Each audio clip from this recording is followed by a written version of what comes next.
try. So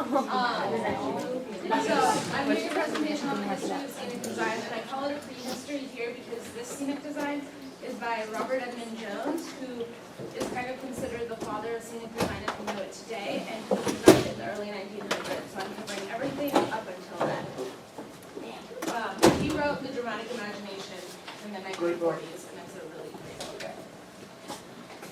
So it all started with the Greeks, and they used very minimal sets. All their plays were outdoors, so they didn't want the scenery to get ruined by the elements, but they developed periactoi, which are three-sided flats that each side is meant to portray a different scene, and they're rotated and line up to create the different scenes. And they're great to use, but they were very heavy and took a lot of people to move.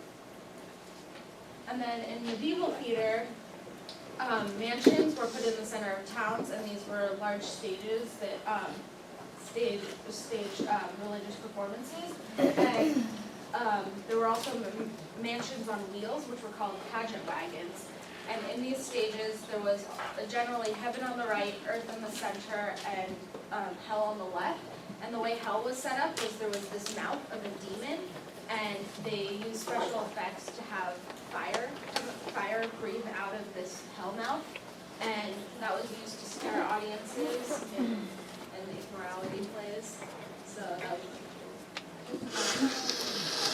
and then in Elizabethan theater, they didn't really use very many scenery pieces. Theaters were built with several levels and various different entrances, and that allowed them to use a balcony, but it could be in any play. And so the scripts would actually note where the play took place, usually in a prologue. For example, in Fair Verona, where we lay our scene, you know that it's in Verona, they don't need to show anything. And then came the Italian Renaissance, and this is where scenic design began to take form as an art.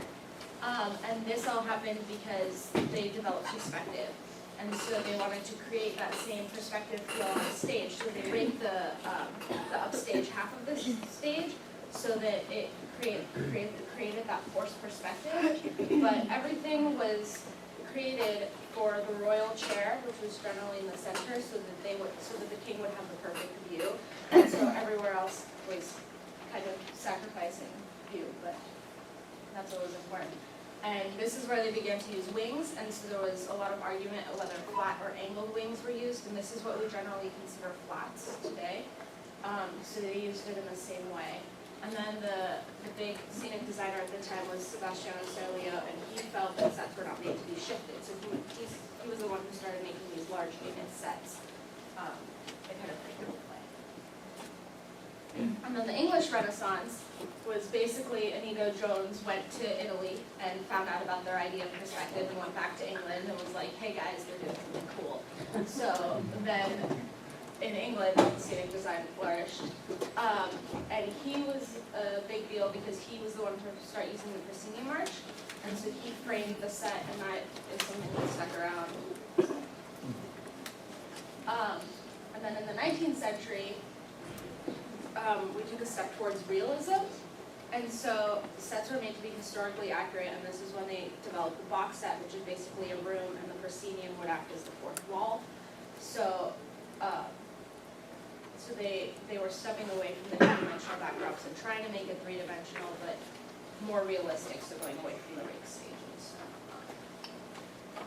And then they took a step away from realism, and this is where it gets cool. The big set designers of the time were Edward Gordon Craig and Adolphe Appia, and Craig is the top design, and Appia is the bottom design. And this is the late 1900s, or the late 19th century. So they used flats and stairs and three-dimensional structures to create a setting for the play that didn't need to be specific.